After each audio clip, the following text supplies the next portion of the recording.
दोस्तों फिर से आ गया हूँ एक कहानी के साथ आप लोगों के सामने। आज जिस कहानी को सुनाने जा रहा हूँ ये कहानी जो है बड़ी ही दर्दनाक है। सबसे पहले तो इस टाइप का कहानी जिस जगह पे भी होती है, इस टाइप का घटना जिस जगह पर घटती है, उस जगह का और उस घर का लोग, खास करके घर के लोग ऐसा मामला छुपा देते हैं। और देखा गया है कि समाज में बदनामी के डर के वजह से इस टाइप का घटने को एकदम से छुपा देते ताकि लोगों को पता ना चले, लोग थूके ना, लोग बदनामी ना दे, लोग किरकिरिया ना करें हमारे घर के मेंबर को लेकर। इसीलिए ऐसा मामले को छुपा देता है। लेकिन कहते हैं ना, आसपास वाले को भनक लग ही जाता है और फिर धीरे धीरे जितना छुपाने की कोशिश करोगे उतना ही ज़्यादा उस बात को लेकर लोग दिलचस्पी लेता है और जानने की कोशिश करता है। और धीरे धीरे जितना भी आप छुपा रहे होते हैं उससे भी ज़्यादा बड़ा चढ़ाकर लोगों के सामने पेश किया जाता है और लोगों के सामने बदनामी भी होती है।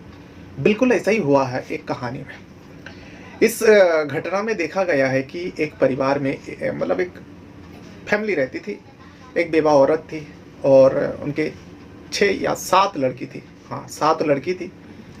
7 में से एक बालिग थी, बाकी सारे नाबालिग थी, छोटी बच्चियाँ थी।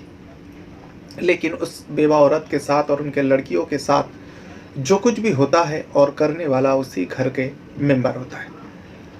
अब तो सबसे पहले तो उस बेवा औरत अपने बच्चों का पेट पालने के लिए, क्योंकि शौहर का इंतकाल हो गया, अब बच्चे का पेट पालने के लिए माँ को ही खुद कुछ करना पड़ेगा। इसलिए माँ जो है लोगों के घर में जाकर जो कपड़ा वगैरह धुलने का, खाना पकाने का, बर्तन धुलने का, ये सब काम किया करती और उसमें से जो भी थोड़ा बहुत पैसा मिलता उसी से अपना और अपने बच्चों का गुजारा कर लेती।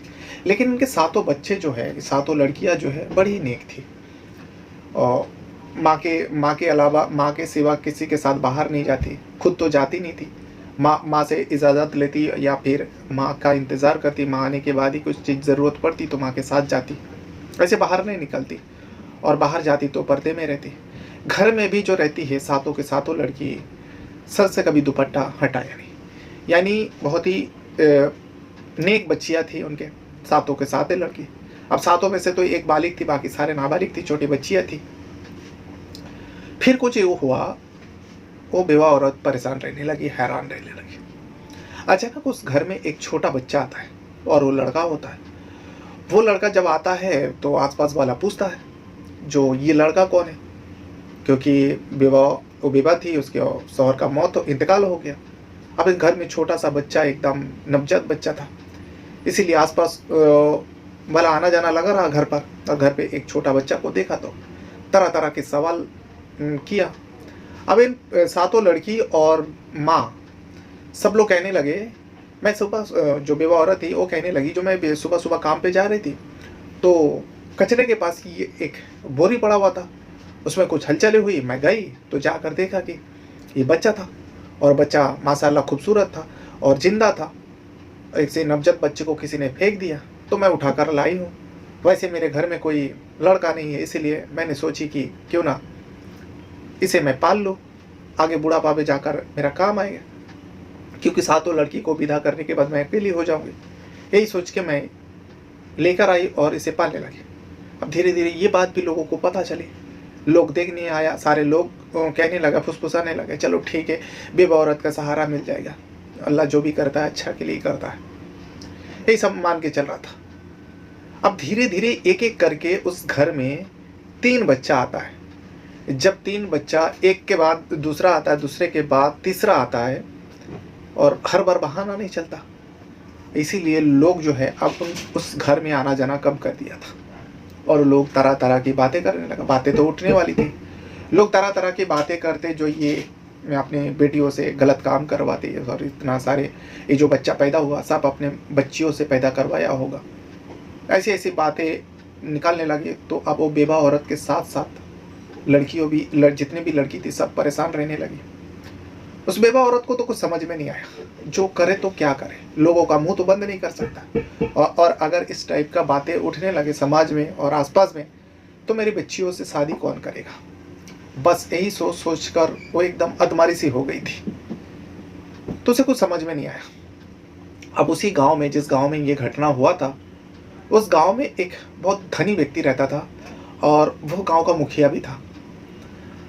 महीने में 1-2 बार पंचायत ज़रूर लगता था मुखिया उसमें राय देते थे, उसमें जो भी पंचायत बैठता था लोगों का तकलीफ़ें सुना करता। ये बेवा औरत एक दिन पहुंच गए उस मुखिया के मुखिया के दरबार में। मुखिया का जो है सब लोग खान साहब कहते थे, जो खान साहब जो भी फैसला करेंगे अच्छा ही करेंगे, वो कभी लोगों का दुख देखता नहीं है, लोगों का तकलीफ उन्हें सहा नहीं जाता, और ख़ास करके उसके गांव वाले का। तो इसीलिए बेवा औरत भी वो खान साहब के पास पहुंच जाती है। पंचायत चल रहा था और भी लोगों का मसला था, सब सुन रहे थे। खान साहब के पास एक पुराना मुलाजिम काम करता था, मुंशी जी। एक एक एक देखा जाए तो मुंशी टाइप का इंसान था, बुजुर्ग इंसान था। बुजुर्ग इंसान की नज़र जो है इस बेवा औरत के ऊपर पड़ती है, जो एक कोने में खड़ी थी, एकदम चुपचाप खामोश खड़ी थी। उन आंखों में कई सारे सवाल थे। इसीलिए मुंशी जी अपने सेठ को यानी खान साहब को, खान साहब मुंशी जी से बहुत कम उम्र का था, क्योंकि खान साहब का जो पिता था उनके ज़माने का मुंशी जी था, उनके साथ काम करते थे। और खान साहब का अब्बा का इंतकाल हो जाने के बाद कम उम्र में खान साहब को ये जो पंचायत का जिम्मेदारी है उनके ऊपर आ जाता है, उनके कंधे पर आ जाता है। और ये खान साहब भी बहुत ही नेक इंसान था, 40 साल की उम्र का था, लेकिन जो भी फैसला करता था लोग आसानी से मान लेता था। और उस इलाका में कानून से भी बढ़कर इनका फैसले को माना जाता था। अगर इनका फैसला हो गया तो कोई कानून का सहारा भी लेने का सोचता नहीं। जो खान साहब ने जो फैसला कर दिया वही सही है। इतना नाम था उनका, और इतना मतलब नेक इंसान था, जो भी करता लोगों का भला के लिए करता। अब मुंशी जी की नज़र जो है भरी पंचायत में बहुत सारे लोग थे, उस बेवा औरत के ऊपर जाते हैं। जब बेवा औरत के ऊपर जाते हैं, खान साहब को इशारा करते हैं, जो एक बेवा औरत देखो वहाँ पे खड़ी है, कुछ कहना चाहती है। तो खान साहब ने कहा ठीक है, उन्हें बुलाओ, करीब बुलाओ, सुनते हैं उनका क्या तकलीफ है। अब मुंशी जी इशारा किया बूढ़ी औरत को, वो बेवा औरत को, 7 बच्चों की माँ को, 7 लड़कियाँ की माँ को। वो आती है, आने के बाद खान साहब पूछता है, माँ तुमको क्या कहना है, क्या काम है, किस काम से आए हो आप? वो बेवा औरत कुछ नहीं कहती। तब मुंशी जी कहते हैं, माई खान साहब आपसे कुछ पूछ रहे हैं, आप किस काम से आई हो, कुछ कहना है, कुछ बताना है तो बताइए। तो बेवा औरत तब कहती है, जो हाँ मसला तो है मेरे पास, लेकिन इस मसले का हाल मैं अकेले में खान साहब को बताना चाहती हूँ। तो एक का फैसला सुनाना था पंचायत में, अब गांव के थे, इसीलिए खान साहब ने कहा ठीक है, आप थोड़ा टाइम इंतज़ार कीजिए, बस इन दोनों का फैसला सुना दो, इन दोनों का मैटर को सॉल्व कर दो, उसके बाद आपका बात सुनता हूँ। अब जो गांव का जो मसला था उन दोनों का सॉल्व करने के बाद अब खान साहब जो है उस बूढ़ी माँ से कहती, माँ आप बताइए क्या बात है। तभी भी वो बूढ़ी औरत कह रही है, खान साहब अकेले में आपसे कहना है, क्योंकि उनके दरबार, उनके घर के लोग भी कुछ खान साहब के पास थे। तो खान साहब कहने लगा, माई ये जितने भी लोग हैं ये हमारे सारे वफादार हैं, आप इनके सामने कहेंगे तो कोई फ़र्क नहीं पड़ेगा, ये अपना आदमी है। तभी भी वो बूढ़ी औरत कहने लगी, नहीं खान साहब, ये बात ही कुछ ऐसा है जो मैं सबके सामने नहीं कह सकती। आप मुंशी जी खान साहब को कहने लगे, खान साहब 2 मिनट के लिए आप बूढ़ी माँ को उस कमरे में जाके मिल लीजिए। एक अंतर में एक कमरा था, बहुत इमरजेंसी होता, कोई खास संदेश लाता तो खान साहब अकेले में बगैर मुंशी का भी उस कमरे में जाकर उस इंसान से मिला करते थे। इसीलिए मुंशी जी ने कहा, जो खान साहब आप उस कमरे में जाकर इनसे बात कर लीजिए। खान साहब भी उस बुरी औरत की तरफ देखने के बाद उनको भी तरस आ गया, और उनको भी कुछ ऐसा एहसास हो रहा था, जो ये बूढ़ी औरत बहुत ज़्यादा तकलीफ़ में है, आखिर वो कहना क्या चाहती है, और मेरे गांव में इतनी ज़्यादा तकलीफ़ में क्यों रह रही है, आखिर वो क्या मसला लेकर आई होगी। खान साहब भी जानने के लिए एकदम अंदर से बेचैन हो रहे थे। खान साहब उस कमरे में चले जाते हैं। मुंशी जी कहते हैं, माई आप उस कमरे में जाइए, खान साहब उस कमरे में मौजूद रहेगा, आप और खान साहब के अलावा कोई नहीं रहेंगे। बूढ़ी औरत उस कमरे में जाती है। जाने के बाद खान साहब अकेले बैठे थे। मुंशी जी बाहर से दरवाज़ा बंद कर देते और सारे लोगों को कह देते, जो जाओ अपना अपना काम करो, लेकिन मुंशी जी बाहर बैठे हुए थे। अब बूढ़ी औरत खान साहब को सारी बात बता देती है घर के अंदर, कमरे के अंदर। तभी खान साहब जो है जोर से आवाज़ लगाता है, मुंशी जी आप जल्दी से यहाँ आइए। मुंशी जी जाते हैं कमरे में, जो क्या हो गया, क्या बात सुनाया। खान साहब तो कभी इतने ऊंची आवाज़ से बातें नहीं किया। तो मुंशी जी जाकर देखता है कि खान साहब के आंख में आंसू आ गए। इसे देख के मुंशी जी बहुत ज़्यादा हैरान हो, परेशान हो, जो आखिर ऐसी क्या बात बताई इस बूढ़ी औरत ने। मैंने बचपन से इस खान साहब को देखा, लेकिन खान साहब को कभी रोते हुए नहीं देखा। आज खान साहब की आँख में आँसू और ये बूढ़ी औरत भी रो रही थी। तभी खान साहब कहने लगे, खान साहब इस माई का तकलीफ़ इतनी ज़्यादा है कि वाक़ई इन्होंने जो बाहर बात बताई, जो ये बात किसी के सामने सुनाने का लायक नहीं है, तो इसीलिए उन्होंने मुझे एकांता में लेके आया और ये बात बताई। आप सुनोगे तो आपका कलीजा फट जाएगा, आपको भी यकीन करना मुश्किल हो जाएगा। मुंशी जी कहता है, आखिर बात क्या है खान साहब? सबसे पहले तो उस बूढ़ी औरत को खान साहब कहते हैं, माई मैं आपसे माफ़ी चाहता हूँ, जो आप हमारे गांव के रहे होकर और आपके साथ इतनी ज़्यादा तकलीफ़ें हुई, इतना ज़्यादा दरिंदगी हुआ आपके परिवार के साथ, आपने हमें पहले बताया होता तो मैं सारे काम काज छोड़कर आपका इस मसले का हल निकालने की कोशिश करता और उस दरिंदे को पकड़ता, उस दरिंदे को ढूंढकर उसे सज़ा देता। खैर जो भी हुआ, देर हुआ, लेकिन आप इत्मीनान से आप घर जाइए। आप ये मसला जो है, ये जो तकलीफ़ है, अब आपका नहीं रहा, आप ये तकलीफ़ मेरी है। जब तक मैं उस दरिंदे को पकड़ नहीं लेता, मैं चैन से नहीं बैठूंगा। आप आराम से चली जाइए घर पर, बाकी सारी मसला जो है मुझ पर छोड़ दीजिए। मुंशी जी वहीं बैठा था। वो बूढ़ी औरत चली जाती है। उसके बाद खान साहब जो है मुंशी जी को कहता है, मुंशी जी आपको पता है इस बेवा औरत के साथ और उनके साथ लड़कियों के साथ, बच्चियों के साथ क्या क्या जुल्म हो रहा है? मुंशी जी को तो कुछ पता ही नहीं था। तब मुंशी जी को बताता है, दरअसल इनके 7 बेटी है और इनके शौहर नहीं है, बेवा है तो इनके शौहर नहीं है और हमारे ही गाँव के रहने वाले। मुंशी जी को पता था उनके गाँव का है, बहुत गरीब है, नेक परिवार है, इनके साथ वो लड़की भी बहुत नेक है। लेकिन खान साहब को क्या बात सुनाया वो मुंशी को नहीं पता था। मुंशी को खान साहब बताता है, जो खान साहब बताता है मुंशी जी ये बेवा औरत के घर में 3 बच्चे हैं छोटे छोटे, और इन्होंने सारे लोगों को बताया। ये सारे बच्चे जो है उनको सड़क किनारे पे मिला और उठा कर लाया और पलने लगा। अब मुंशी जी भी सुना हुआ था, लेकिन मुंशी जी कहने लगा, हाँ मैंने भी सुना, लेकिन लोगों का कुछ और ही कहना है। पहले बच्चे के बारे में तो सारे लोग वही माना था, लेकिन दूसरा और तीसरा जब बच्चा मिला, ये बात कहा, तो लोगों को यकीन नहीं हुआ। लोग तरह तरह का बदनामी दिया इनके घर वाले और इनके बच्चियों को लेकर, इन्हें लेकर। ये मुझे भी पता है, मैं भी सुना था, आखिर बात क्या है? तो खान साहब कहने लगा, लोग जो बदनामी दिया वो बदनामी नहीं बल्कि वो सच था। ये तीनों बच्चे उनके घर में जो है उनके बेटियों ने पैदा किया, और ये तीनों बच्चे को पैदा किया। और चौथा बेटी, मुंशी जी आपको मैं क्या बताऊँ, चौथा बेटी इनका 14 साल का है। 14 साल की बच्ची भी अब उम्मीद से है, और इस बेवा औरत को पता भी नहीं इनके बच्चियों के साथ कौन ऐसा हरकतें कर रहा है, क्योंकि उनकी बच्चियां घर से बाहर नहीं निकालती। और ये मुंशी जी को भी पता है। मुंशी जी भी कहने लगा, हाँ खान साहब उनकी बच्चियां तो बड़ी नेक है, लेकिन इनके बच्चों के साथ ये सब क्या हो गया, कौन ऐसा किया? तो खान साहब कहने लगा, यही तो पता लगाना है मुंशी जी, और इस बूढ़ी औरत को इंसाफ दिलाना है। आखिर कौन ऐसा दरिंदा है जो इनके घर में जाते हैं और इनके बच्चियों के साथ ऐसे हरकतें करता है,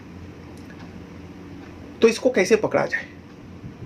तब मुंशी जी कुछ सोचता है। सोचने के बाद खान साहब को एक आइडिया देता है।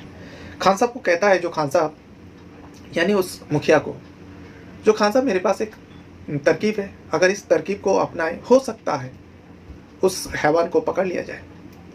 खान साहब कहता है, तरकीब अपनाओ, लेकिन उस दरिंदे को जल्द से जल्द पकड़कर मेरे सामने पेश करो। मैं उसे आप ज़्यादा टाइम खुला नहीं छोड़ सकता। उस दरिंदे को जल्द से जल्द मैं सज़ा देना चाहता हूँ।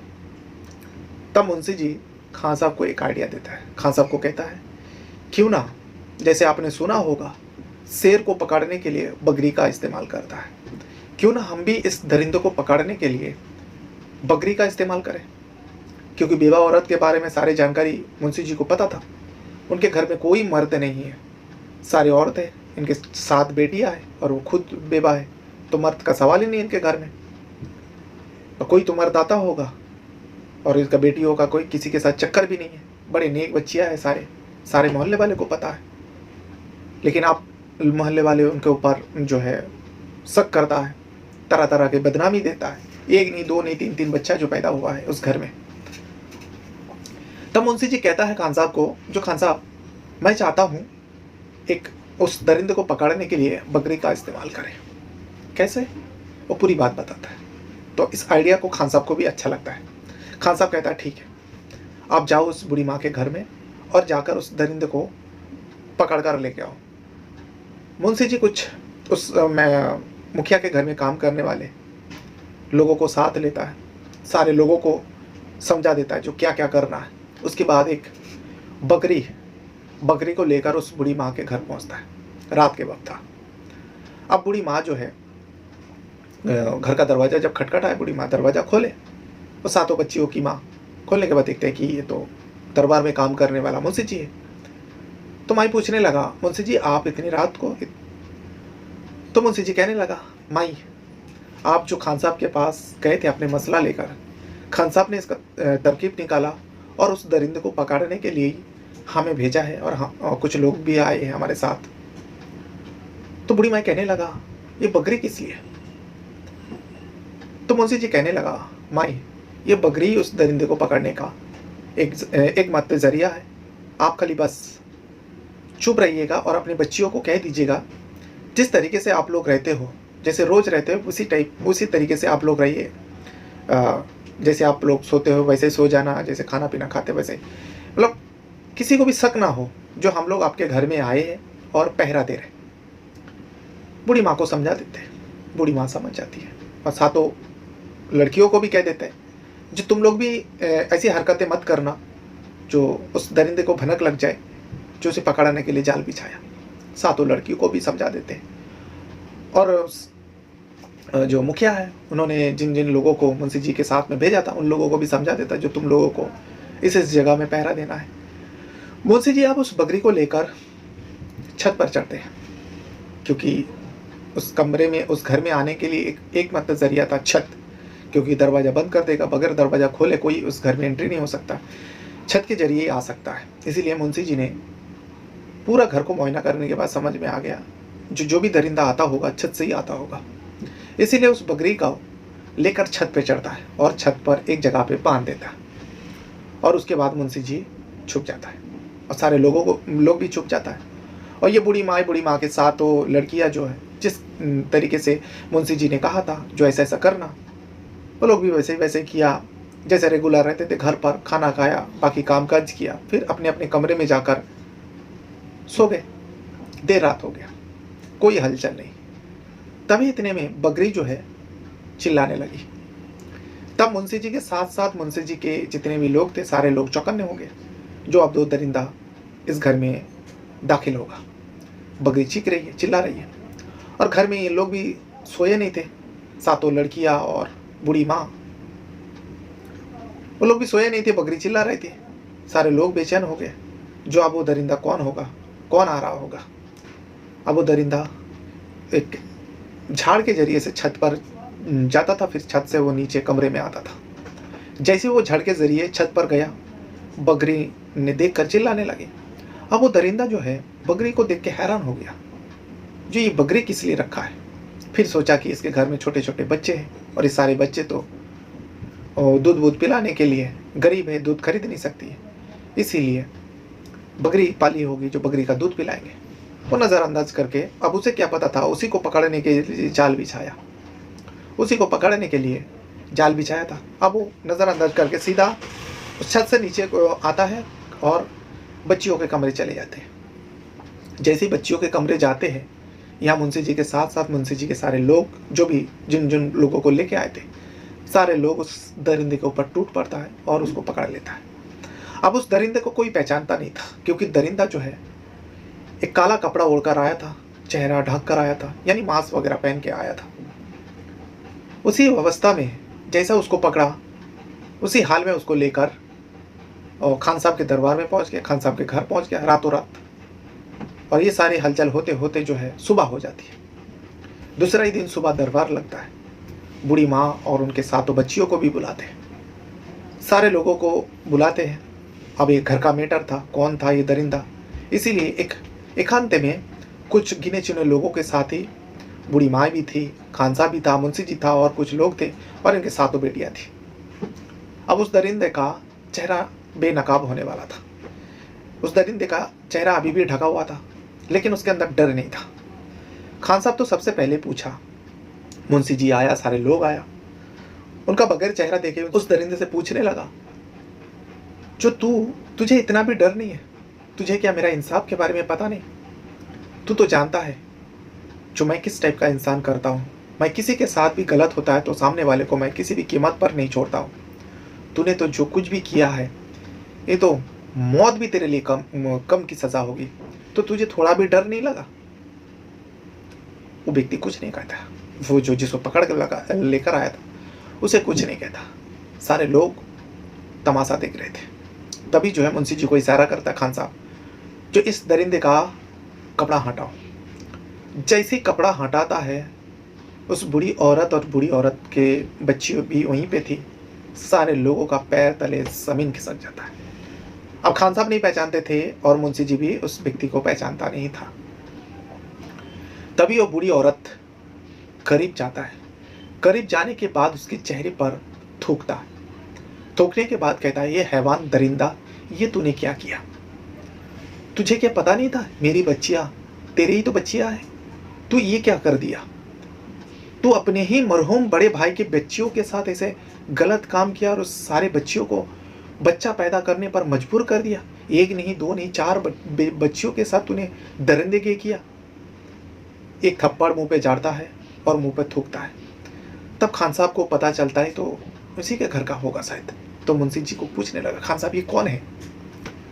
और मुंशी जी को भी ठीक से पता नहीं था, इसीलिए मुंशी जी पूछा, माई ये दरिंदा है कौन? तब वो माई कहने लगा, माई रोने लगी। तभी उनमें से एक बच्ची जो बड़ी वाली लड़की है वो कहने लगे, मुंशी जी, खान साहब ये हमारे चाचा है। जैसे ही चाचा का नाम आता है वो दरिंदा बोल पड़ता है, खान साहब ये हमारा घर का मैटर है, आप इस मामले में दूर रहिए तो ही अच्छा है। इसे सुनने के बाद तो खान साहब एकदम आग बबूला हो उठता है। और वो बच्ची जिसने कहा था, बड़ी वाली लड़की, जो ये हमारे चाचा है, और जैसे ही वो चाचा ने कहा ये हमारे घर का मैटर है, उस बच्ची ने भी, उस लड़की ने भी चाचा के मुंह पर थूकता है। और सारी लड़कियां एक एक करके आती है और चाचा के ऊपर थूक के अपने माँ के पास चली जाती है। सारे बच्चियां रो रही थी। खान साहब तो एकदम आग बबूला हो उठा और फौरन खान साहब कहते हैं, मुंशी जी आप बंदूक निकालें। मुंशी जी बंदूक निकालते हैं और उस दरिंदे के ऊपर बंदूक ताकता है। लेकिन उस दरिंदे को पूछता है, जो आखिर तूने ऐसा क्यों किया? ये तो तेरी ही भतीजी है, अभी कोई रिश्ते में नहीं, सगा भतीजी है तेरा। तूने अपने बच्चियों के साथ, अपने ही मरहूम बड़े भाई के लड़कियों के साथ इतना बड़ा अनर्थ किया। तुझे क्या थोड़ा भी ऊपर वाले का भी डर नहीं, खौफ नहीं, जो ऊपर कोई जात बैठा है, जो देख रहे, सब कुछ देख रहे? तब वो दरिंदा कहता है, फिर से कहता है, जो आप हमारे घर के मैटर में क्यों बात कर रहे हो, ये हम लोग समझ जाएंगे। तभी जो है मुंशी भी गुस्से में आता है और सीधा उसके बंदूक जो है, मुंशी जी का बंदूक का नली जो है उस दरिंदे को ऊपर रख देते और कहते हैं, खान साहब आप ऑर्डर कीजिए, मैं अभी गोली चला देता हूँ। तब पहली बार वो दरिंदा डर जाता है। अब उसका मुंह से आवाज़ नहीं निकाला था, वो डर चुका था।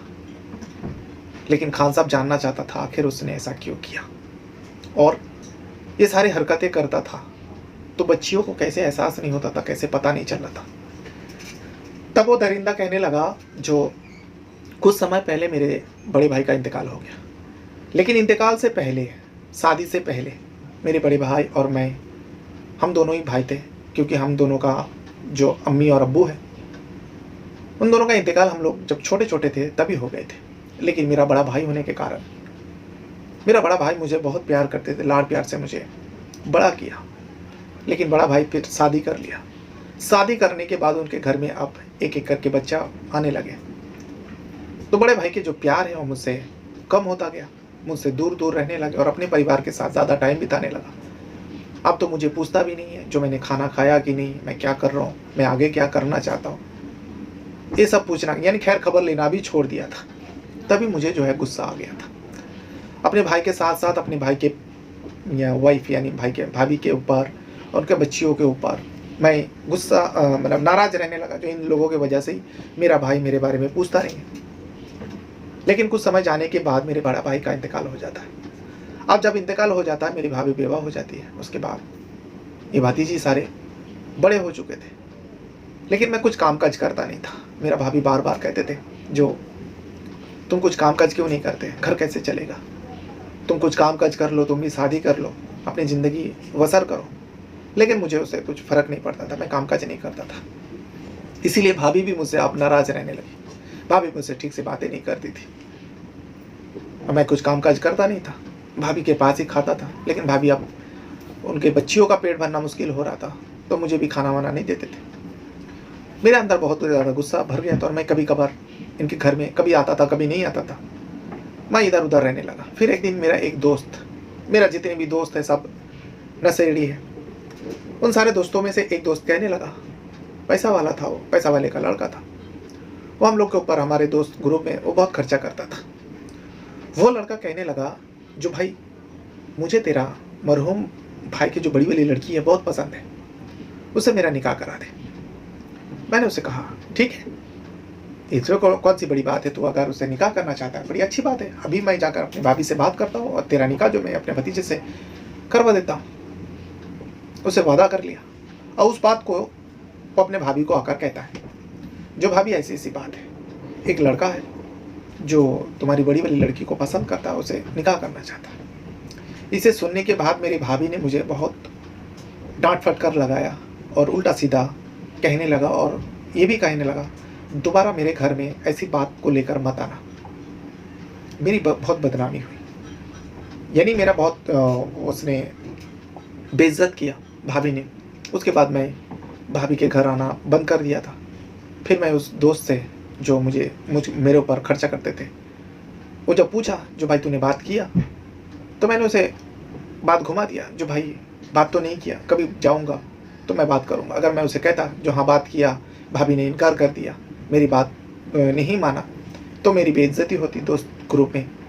जो एक औरत होकर तेरी बात नहीं माना, इसीलिए मैं इस बात को छुपा दिया और अपने दोस्त लोगों से नहीं बोला। जो भाभी नाराज़ हो गए, भाभी गुस्सा हुआ, मुझे उल्टा सीधा सुनाया।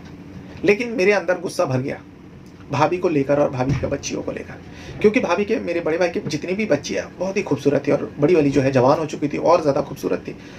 और उसे देखकर मेरे अंदर कुछ शैतानी ख्याल आता था। जितनी भी बच्चियाँ हैं, सारे लोगों को देखकर मेरे अंदर शैतानी ख्याल आता था और मैं खुद चाहता था, भाभी तो शादी नहीं करवाना चाहती है अपनी बच्चियों का, मेरे पसंद का, और इतनी खूबसूरत लड़कियाँ हैं, क्यों ना मैं भी शादी नहीं किया था। मेरे अंदर शैतानी ख्याल आता था, हमेशा मेरा दिमाग जो है उसी की तरफ जाता था।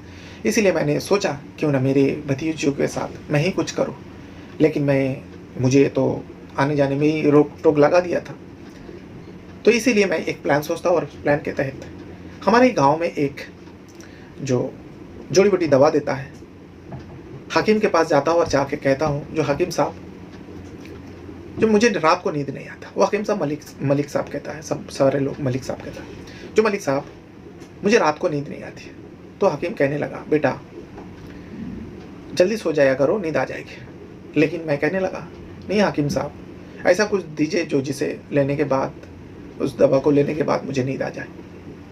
तो हकीम साहब जो है कुछ जड़ी बूटी देता है और कहता है, बेटा ये जो पत्ता है इसे सूंघ लेना और ज़्यादा मत सूंघना, नहीं तो बेहोश हो जाएगा। इसीलिए थोड़ा सा जब नींद ना लगे थोड़ा सा नाक के पास ले जाना और उसके बाद देखना तुम्हें नींद आ जाएगी। और उस जड़ी बूटी को देता है, मैं थोड़ा ज़्यादा मात्रा में ले लेता हूँ।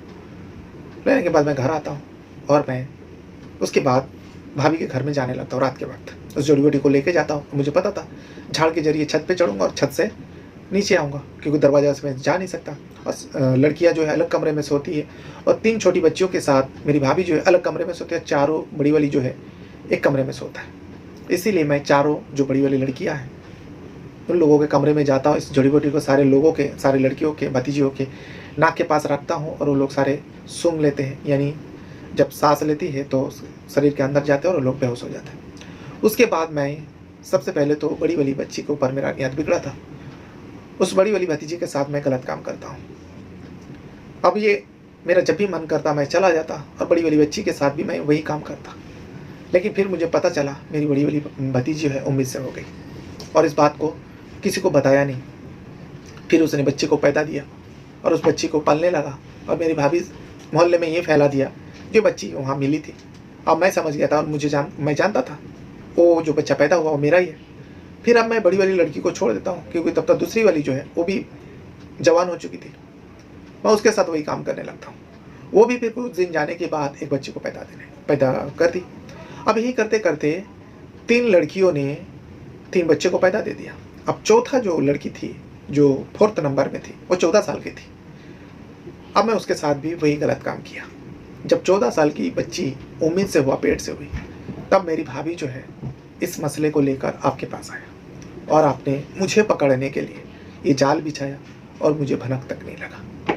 अगर मैं उस दिन समझ जाता जो बकरी जो है मुझे पकड़ने के लिए यहाँ पर बांधा गया, तो मैं उस दिन भाग जाता। जैसे ये पूरी बात सुनने के बाद खान साहब इशारा करता है मुंशी जी को, और मुंशी जी है फ़ौरन उस दरिंदे के ऊपर गोली चला देता है। 7 बच्चियों के सामने, भाभी के सामने, कुछ लोग गिने चुने थे, सारे लोगों के सामने मुंशी जी उस दरिंदे को गोली चला देता है। और इस बात को उन लोगों के अलावा किसी को भनक तक नहीं लगने देता जो उस दरिंदे को क्यों मारा, किस वजह से मारा, वो कहाँ गायब हो गया, आज तक किसी को नहीं पता चला।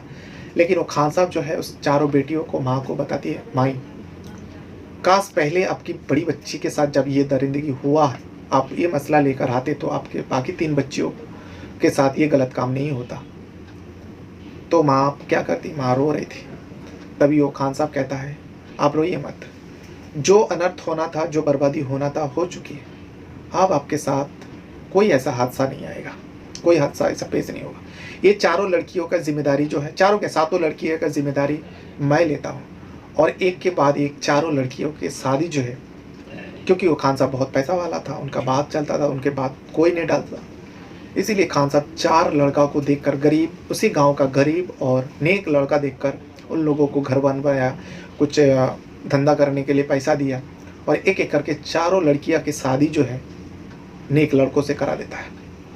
और उसके बाद उस बूढ़ी माई से कहता है, ये तीनों बच्चियां भी अब मेरी बच्चियां हैं, इन तीनों बच्चियों का भी शादी कराने का जिम्मेदारी जो है मेरी है।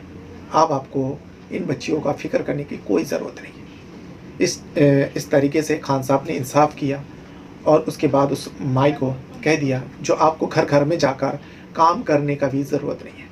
खान साहब ने मुंशी जी को कहकर एक छोटा सा दुकान डलवा दिया उस माई के घर के साथ, और उस दुकान में कुछ सामान रखवाया जो माई आप इस दुकान में बैठा करें, और दुकान घर के साथ ही अटैच था, इसीलिए आपकी लड़कियों का देखभाल आप खुद कर पाएंगे, आपकी नज़रों के सामने रहेंगे। क्योंकि वो जो बूढ़ी माएँ हैं लड़कियों को छोड़कर दिन भर लोगों के घर में काम करते थे, अब पेट के लिए करना ही पड़ेगा। तो ये मौका जो है, ये इस जो लड़कियां अकेली रहती थी, इस मौका का फ़ायदा उठाता था।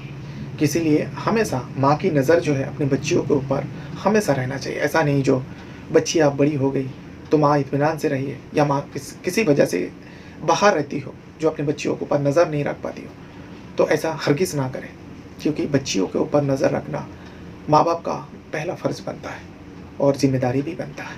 तो ये था वो पूरा कहानी। आपको ये बात जो पूरा बताया, आपको लग रहा होगा नहीं ये मनगढ़ा कहानी है। दरअसल ये मनगढ़ा कहानी नहीं है, आपको शायद बहुत सारे न्यूज़ चैनल पे भी मिलेगा। और आपको मैं ये बता दूँ, ये घटना, ये कहानी जो है पंजाब प्रांत का है। अब आप लोग सोच रहे हैं जो ये हिंदुस्तान का है, पंजाब प्रांत यानी पाकिस्तान का है। पंजाब पाकिस्तान में भी है, और जिस इलाका में घटना हुई थी उस इलाका का नाम है पंजाब प्रांत। बहरहाल अपने साथ साथ अपना परिवार का भी बहुत ज़्यादा ख्याल रखिएगा, और इस वीडियो को यहाँ तक देखने के लिए आपका बहुत बहुत धन्यवाद करता हूँ। Thank you very much.